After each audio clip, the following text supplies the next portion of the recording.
मगरिब की नमाज में अगर आपके एक या दो रकत मिस हो जाए तो क्या करें? बिल्कुल कॉम्प्लिकेटेड नहीं है। पहले उसूल समझ लो, फिर इनके जरिए प्रैक्टिकल समझते हैं। उसूल नंबर 1, फर्ज नमाज के पहले 2 रकतों में आपको फातिहा के साथ कोई दूसरा सूरा मिलाना है। उसूल नंबर 2, नमाज के सेकंड और आखिरी रकत में आपको सजदा के बाद बैठना है। सेकंड रकत में बैठने को कायदा उला कहते हैं, आखिरी रकत में बैठने को कायदा आखिरा कहते हैं। ये है मगरिब की नमाज की 3 रकत जमात चल रही है। ये आप हो जो हमेशा देर कर देते हो। आपसे एक रकत छूट गई तो आप जो पहला अकेले में रकत पढ़ोगे उसमें फातिहा के साथ सूरा भी मिलाना है और इसी में सलाम फेर देना है।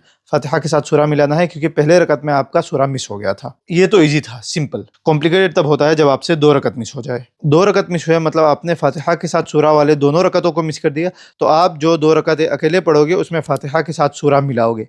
सवाल यह है कि बैठोगे कब? आप इमाम साहब के साथ आखिरी रकत में बैठे तो आपका एक बार बैठना हो गया। ये जो दूसरा रकत आप अकेले में पढ़ रहे हो, टेक्निकली ये आपका दूसरा रकत है, तो इसमें फातिहा पढ़ोगे, सूरा भी मिलाओगे और इसमें कायदा उला के लिए बैठोगे। और ये जो आखिरी रकत है, इसमें फातिहा पढ़ोगे, साथ में सूरा भी मिलाओगे और आप इसमें कायदा आखिरा के लिए बैठोगे क्योंकि ये आपका आखिरी रकत है। समझ गए? बहुत ज़्यादा ईजी है, बस आपको थोड़ा सा ध्यान में रखना पड़ता है। फिर भी नहीं समझे तो मुझे कमेंट करके पूछ लो, मैं बता दूंगा। अस्सलाम वालेकुम।